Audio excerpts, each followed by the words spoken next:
All right, yeah, welcome back again. So we are continuing from where we stopped, and we want to look at one-way ANOVA under the parametric test. We have looked at different type of parametric tests so far. So we want to also look at one-way ANOVA, and this test is computed using one numerical data, which is continuous data, and the continuous variable rather, and one categorical with more than two groups. To take note, one categorical variable with more than two groups. All right, so this is what we need for one-way ANOVA. So the challenge most times is the kind of data or the kind of columns or variables in our data set to use for testing. So when you understand the concept of each test, what they require, then you will have no challenge in that area. So that's why I'm equally including what you need so that you understand when you are dealing with them, you understand, okay, I have this, so I can carry out this test, right? So I always love to load my tidyverse just in case I need it, okay? Right, so I don't need to be looking for it. Right? Don't worry about those warning. Tidyverse comes with a lot of packages attached to it. So that is that. So there's some kind of conflict, right? So never mind, don't worry about that. 31st comes with all these packages. You can see them. Comes with them. All right. So let's move on. Let me just clear. Okay, that is Control L to clear screen. So when they say uh, one-way ANOVA, what are we talking about? We're talking about comparing the means of more than two groups. More than two groups. Okay, the group we have in the categorical variable is more than two. That's what it means. Don't forget categorical variable, continuous variable, discrete variable. Don't forget I have explained those in the past. I took time to show you what they are. All right. So if you have no if you don't understand what those things means, you can go and check all those previous videos I've posted. You can understand the type of data. So that will be clear. So now here we will use a poultry data set which comes along with car data library. This library is called car data. So this library is installed by default. So we just load it. We don't need to install it. So we just load.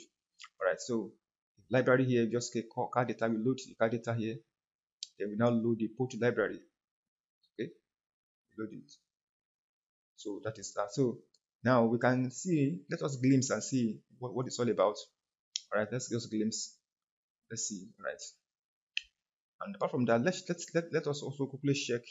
We have sites. Okay, we have we have four sites actually. I will show you later.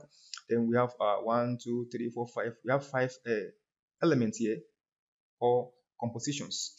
Okay, these element compositions we have here: aluminium, iron, magnesium, calcium, and sodium. We have four of them here. So then we can also check. Okay, we can check to see what it's all about. Okay, so look at it. Chemical composition of poultry. Okay, we have the data give the chemical composition of ancient poultry found at four sites in Great Britain. They appear in hand et al. 1994 and are used to illustrate maneuver in the SAS manual. All right, so so now this poultry now we have site. Okay, total observation here is 26 observation. You have 6 variables. Site is a categorical variable here. The factor which levels Ashley rails, card we have isotones and landings. So these are the four sites we have, and we have aluminium, we have iron, we have magnesium, calcium, and sodium. These are basically the four composition we have from each site. All right, so this is the kind of data we have. Now, understanding the data set we have now, we can now look at this particular poultry site, this site is a category variable. We want to see, let us look at the composition of this site. How many, I mean the proportion rather. Let's see the proportion of this particular site. We have this Ashley race, we have 5. Cardicot, we have 2. Isotons, we have 5. And Lanindin, we have 14. So we have 4, basically 4 uh, sites. These 4 groups. That would mean 4, group 1, group 2, group 3, group 4. We have cohort groups. Okay, take note of those groups now because it's very important. So far by now, I believe you have understand what group means in the categorical variable. So we have 4 groups and we have only 1 categorical variable. Don't forget that. So now we can check assumptions, right, to see if our data meets parametric test. Okay. So first, the data from each of the 4 groups follow a normal distribution. So we have to use Shapiro to test that. Now, all of these data may not meet the condition. So we have to look at the one that meet the condition. For example, if you test magnesium, for example, it may not meet the condition because this column, this variable, may not meet the condition together with this site. So it may not pass the test. So that means you have to use another one that pass the test. So now, of course, it's not all your data, all your columns, your data set that will automatically pass the test of a parametrics. So anyone does not pass the test, you use non-parametric for it. That is just the key. Alright, so if you run Shapiro test for aluminium, so let's see. This passed the test, okay? The p value is more than 0.05. So the null hypothesis of normal distribution is not rejected. So we can continue with the ANOVA-test, right? That assumes normality. If you change to magnesium, for example, let's say magnesium, okay, that's your test. It's all that it doesn't pass the test. Can you see? 0.001. This is less than 0.05. It fails the test. So we cannot use magnesium to test because it failed the test, right? So take note of that. So you need to run some tests on individually on your data to see which one actually meets the test. Okay, are the variance of the sample equal? So we need to check as well using 11 tests of equal variance. You have to run your car. All right, so then we now run this 11 test. We have our poultry pass here, right? Which is, our aluminum pass here, then our site pass here, which is our categorical variable. Because 11 tests require categorical variable, okay? Sometimes, in fact, as a matter of fact, it requires this particular site to be a factor variable. I don't know if that is correct here. Let me check. Yes. Can you see? This factor variable FCT is very important. If it's not, then it will give you some warning. Though it will still runs, but it gives some warning. So you have to do, as I have to you put factor here, right? That is if there is no factor variable, okay? But now we don't need that, okay? Because it's already a factor variable, so just let it run. All right. So that should be clear. So let's run this and see. All right. So no any warning here and no error. So this one is 0.5, which is more than 0.05. So this is also past the variance test. Homogeneity of variance test. So the null hypothesis of equal variance is not rejected. P is 0.05, 0.5. So we can continue with a ANOVA-test that assume equal variance. Okay. So let's look at a question now. Maybe you just develop a question based on what we are looking at, the testing. We are trying to test whether the mean of aluminium differ in the 4 sites. All right. The mean of aluminum composition. Let me go the mean of aluminum composition. Okay. Composition. Okay, let's just put it this way to make it more clearer. All right. Okay. So testing whether the mean of aluminum composition differ in the 4 sites. So, but that is composition. Don't forget here, composition. Okay, each of the chemical composition. So we have 4. We have 4 basically chemical composition here. Is it for 1, 2, 3, 4, 5? 5. Okay. So don't forget that. So that's why I have to follow it accurately. Then we also want to develop a hypothesis here. That the first one, H naught, which means null hypothesis. The mean in the aluminum position is the same in the 4 sites. It means no difference. All right. Okay. Alternative hypothesis is the mean in the aluminum composition is not the same in the 4 sites, which means there's a difference. All right. So that is what we are trying to look at now. Okay.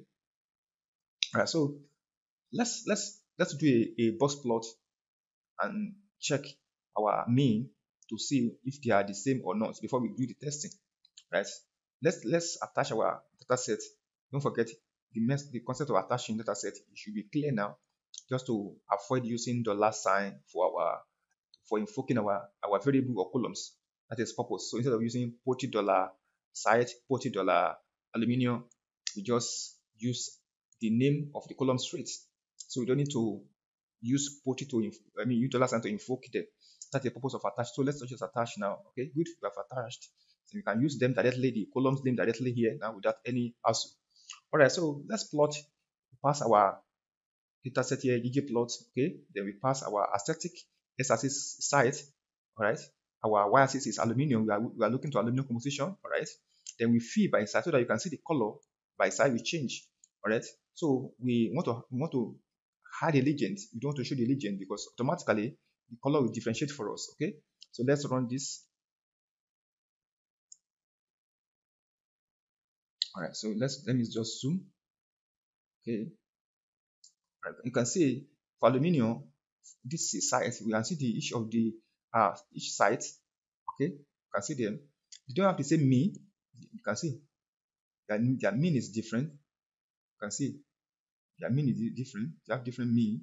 Okay, so automatically it's clear here that they don't have the same mean. All right. So and their median also is different. So we can summarize also by using a piping method.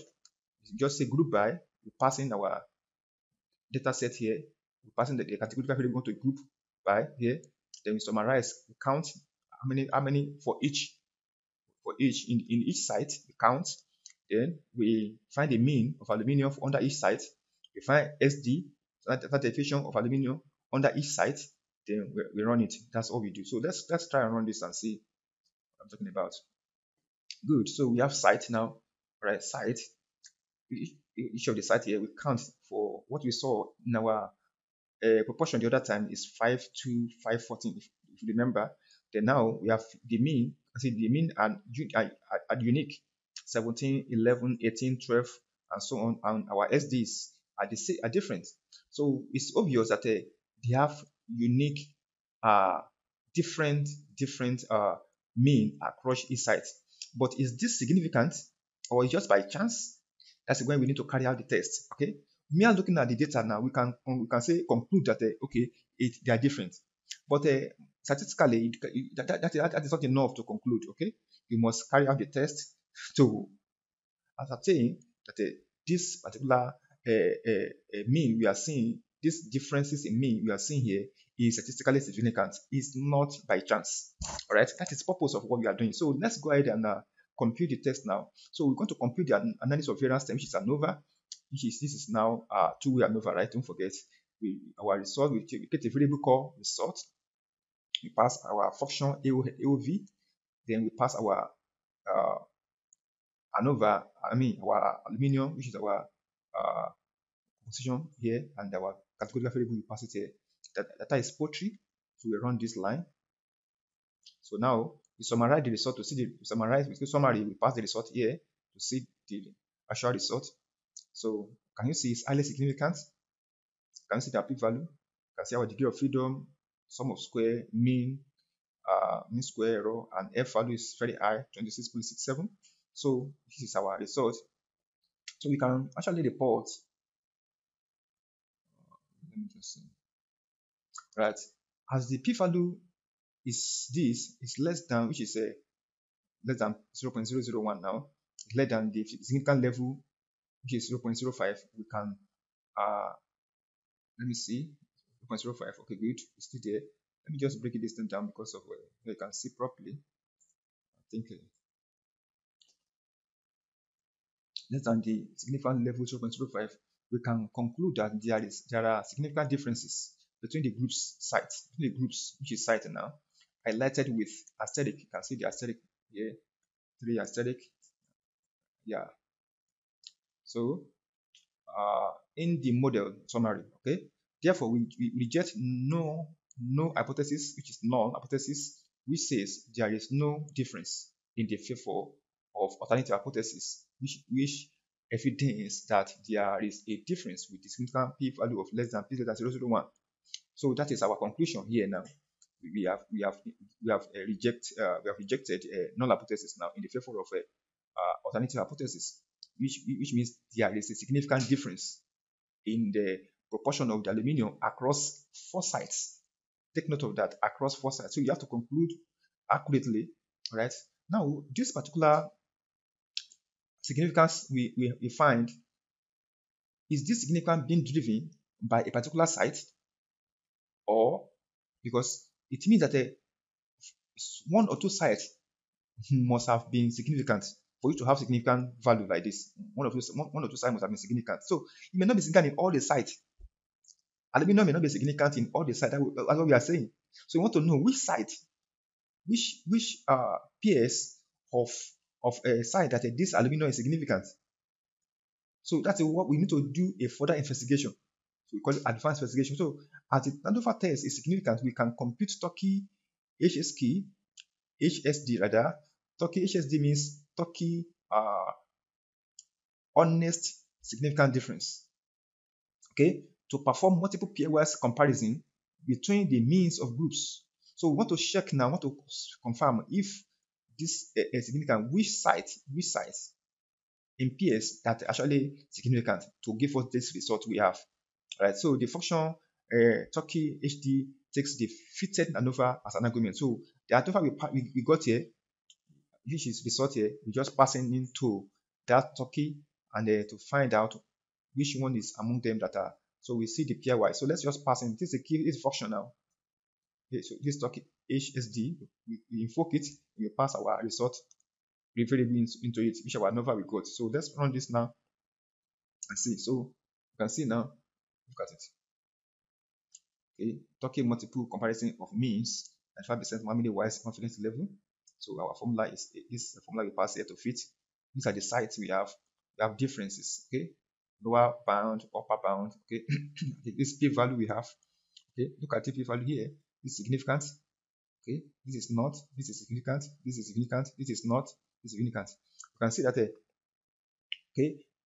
This particular PS is significant. Caldecott and Ashley Rails, but this is not. This second one is not. The third one is significant.